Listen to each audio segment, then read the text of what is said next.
let me say this now, right, bro, right? And I agree with you when you said this. When we see good behavior from our political leaders, we have to praise it. I agree with you 100%. However, when we see bad behavior, we have to condemn it in totality. If you're going to measure success, right? If you're going to measure how someone performed as a governor, as a president, or as a local government chairman, right? You're going to have to do it against a standard, against a benchmark. There has to be, if you're going to measure anything in life, so someone's success or someone's, anything at all you're going to measure, which we're trying to do, we're trying to measure the success or failure of Obiano. And to enable us to do that, we have to do it against a standard or against a benchmark, right? So the issue now is, and what my point when it comes to Obiano is this: the benchmark that has been set by not just myself, but millions of Anambarians was a high benchmark. And the reason why, sorry? What did you say, sorry? Well, who set the standards? It might not really be directly, it might not really be explicitly said that I said it, but my point is inwardly, right? You're expecting something from your governor, right? What do I mean? Good roads. Because if the predecessor had gotten to that point. No, let's keep that's one point for the issue of the issue of P2B, right? That's point number one. But let's keep it aside. No, let's keep it aside. Right? My point is this: the benchmark of a successful governor or a president is when you're comparing him or her to what happens in developed countries. When Sulu, the one is coming in next year, was making his points in his debates, he said something that was very, very not surprising to me, but I was like, okay, I agree with you. He said he has lived in Europe, he's lived in America, he's lived in the UK. What he was trying to tell us by saying those things was, look at me. I can bring you all those things that in these countries, I can bring it down to my state and Anambra. That was what he was trying to do. Whether he knew that or not, my point is, by telling us that you've lived in all these countries, you're trying to tell me that's okay, I expect you to bring that good governance you've seen in all these countries down to my states. So I'm going to measure your success against what I see in developed countries. And I bet you this, my brother, when you come to the UK, and I pray sooner rather than later, your arguments on this will change. There is no reason why we shouldn't have the best of the best roads in Anambra State. There is no reason why you should be wasting, and it's a waste. If you ask Soludo now, I believe he will tell you the truth, that 10 billion naira on a conference center is a big waste of money. It's a white elephant project. We shouldn't be building 10 billion naira conference center when the roads in Anambra State are dilapidated, are spoiled or are bad. We shouldn't be building a conference center when you don't have working hospitals. We shouldn't be building that when you have bridges that are cracking. My friend put up a picture on his WhatsApp status showing bridges cracking. I mean, come on. The bridges now in our states are beginning to crack. Talk about airports, right? We talked about on airports, and this was a big thing for the Obiano government. Airport, this and that. Oh wow, international airports. My brother, when I saw that airport, I was ashamed of myself. I was ashamed personally for Anambra State. As someone that has lived in the UK, I've watched videos on YouTube about international airports. Whether it's the one that was newly built in China by I've forgotten where in China they built this airport. Bro, if you see this airport on video alone, you'll be amazed. When you see airports in Singapore, the new one they built in Singapore recently, when you see what other countries are doing, and when you see what's Obiano did in Anambra State, you know what I told myself, right? This man built us a poultry house and called it an airport. He built us a glorified poultry house and said to us, he has built us the best airports in Africa. And my wife said something yesterday. My wife was like, if people don't know, when you build an airport for them like that, they will be like, oh, you've done a good job. But if we knew, and that was why I said, hopefully when you come to the UK and see how things work, your mind will change about Obiano. When you see how a system should work, when you see how an airport should be built, when you see that a conference center should not, why should you build a conference center? That's not your job. There's no reason why a state government should build it's not. I mean, come on, we have one on Anambra Expressway. That's one that nobody use for conferences. Why should you use the state money? That should be a private company building that conference center, not the state government. So my point is there are so many white elephant projects, and I bet you 100%, right? That airport, that airport alone now, you will not be surprised to see that you had lots of corruption. I bet you that if you should probe that airport, you're gonna see lots of funds were stolen from that airport. I don't know how much was awarded, but I wanna bet you that if you look at the money that was awarded and what you're seeing on ground, you will be so disgraced for that state. So, like I said, I agree with you on the community issues of projects. All those things are good initiatives. But for me, and I know it's not just myself, I speak to lots of Anambarians as well that live in this country and other countries in the world. The benchmark, just take for example Soludo. I was telling my wife this and I told my friend this, Soludo in my own opinion overpromised. And I pray he doesn't underdeliver. He has promised us to build those industrial clusters. He has promised to build those hospitals. He himself said he's building a hospital currently. He has promised that he has told us he has lived in all these countries, and he has promised indirectly to bring those experiences or to bring those aesthetic beauties back to Anambra State. I expect to hold him to his word. I expect to judge him by that standard. If he does not do what he says he's going to do, or if he draws below that standard, then he has failed in my own opinion. And so that same standard we're using to judge Soludo when he enters and other governors. Look at Sullivan Sheme when he was governor of Enugu State. Look at what Wike is doing in River State. And then he said something about robbing Peter to pay Paul. How can you avoid not building roads in your state and say you're building an airport? How are we going to get to that airport in the first place? I don't know if you get my argument. Are you still there? There is actually roads to that airport. okay, sorry. How would I? If I lived in, I don't know now. I don't know, but the story is that our roads are so bad, right?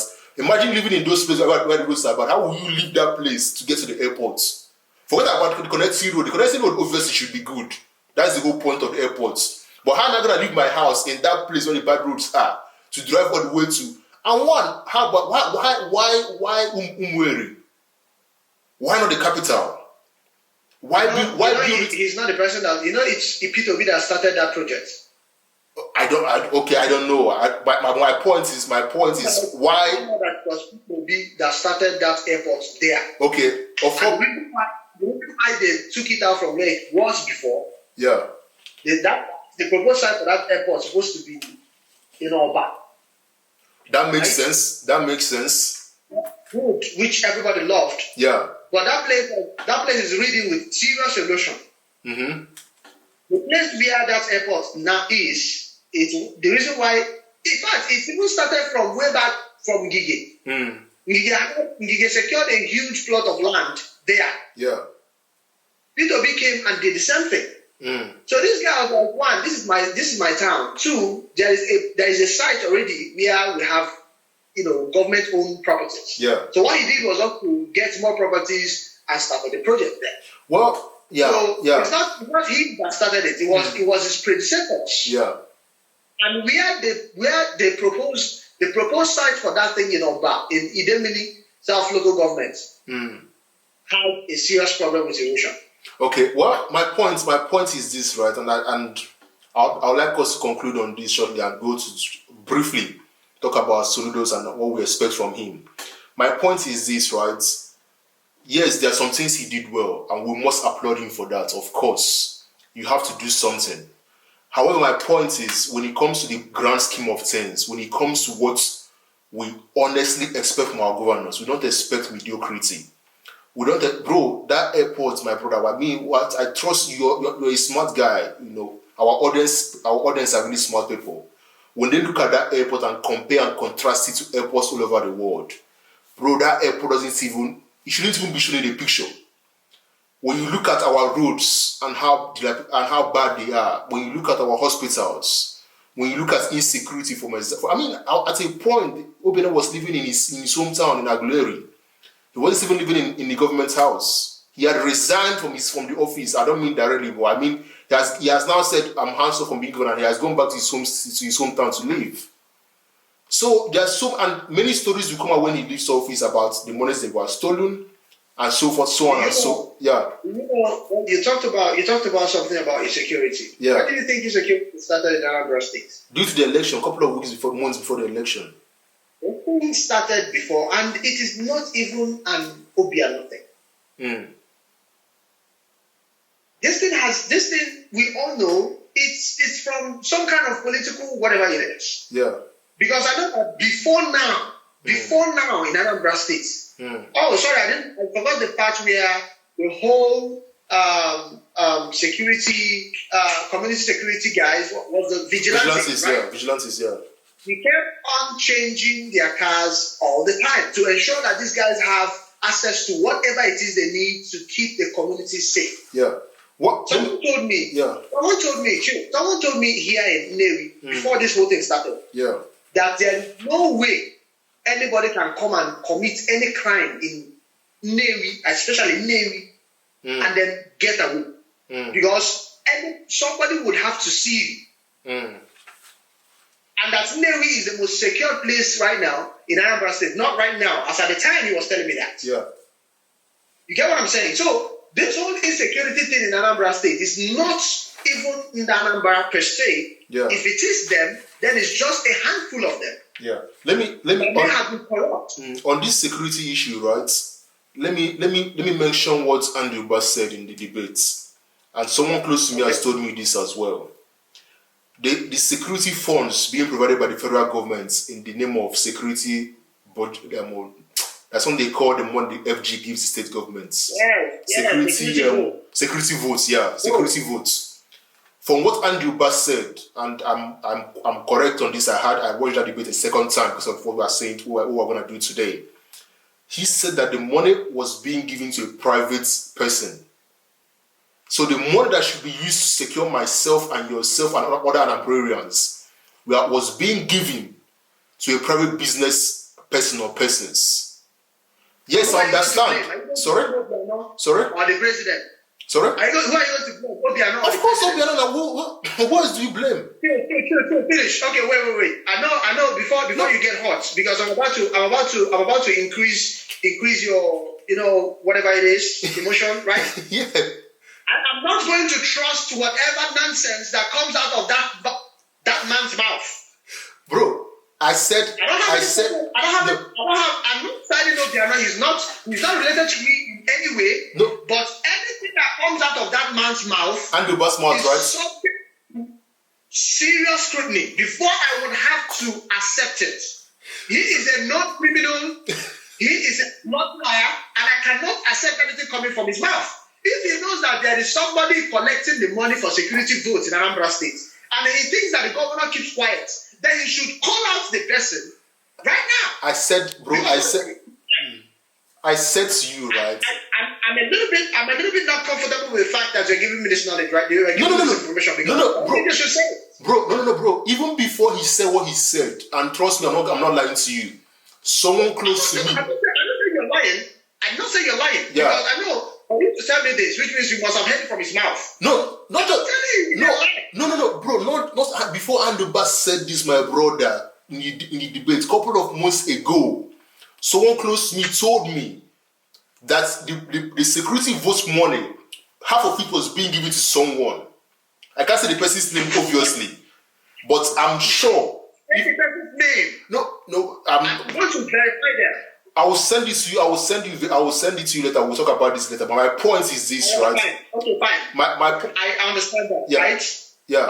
So you the security vote for Anambra State is going to someone, right? Yeah. And then the person is supposed to use it for what? The person is supposed to use it to secure Anambra State, or I don't even care what the person is. My point is, why should the security votes that should be used to secure you and I, why should that money be given to someone?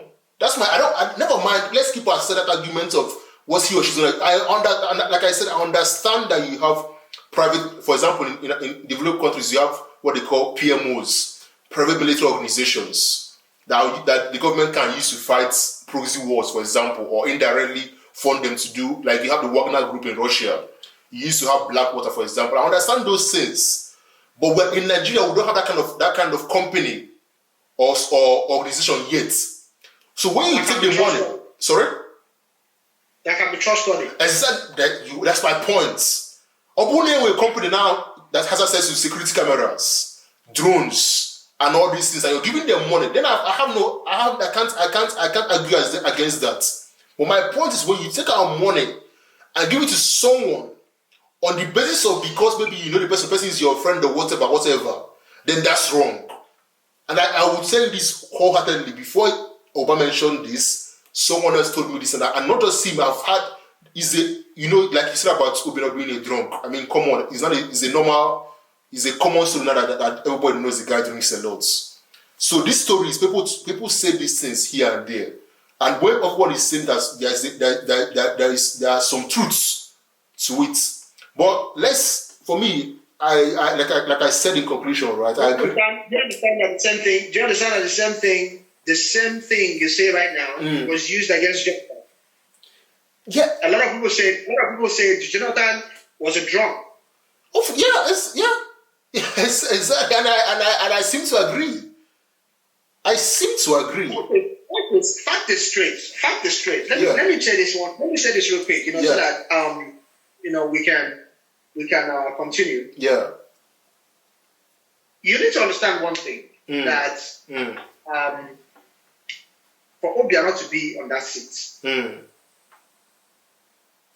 and this whole thing you're saying right now, I understand the fact that the airport may not be the best. And remember what I said when I started.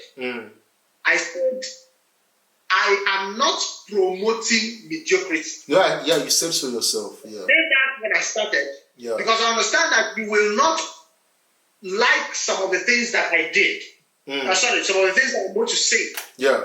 And then I have to say beforehand that, yes, I am not going to promote mediocrity. Yeah. But remember what I said. I said, if you think he did something wrong, come through with it while I tell you what he did. Yeah. I did not say what best he did. Yeah. What I said is he did something as a governor. Yeah. And that is one. Yeah. Two, there is a lot of hearsay. There is a lot of that's just what I'm looking for. The things people say to castigate a government. Yeah, rumors, propaganda. Yeah, propaganda, and there's a word I'm looking for. As soon as it comes into my head, I'm going to tell you. Now, once it comes on, either it comes from the opposition or from wherever. The fact is, the government right now has a lot it has fought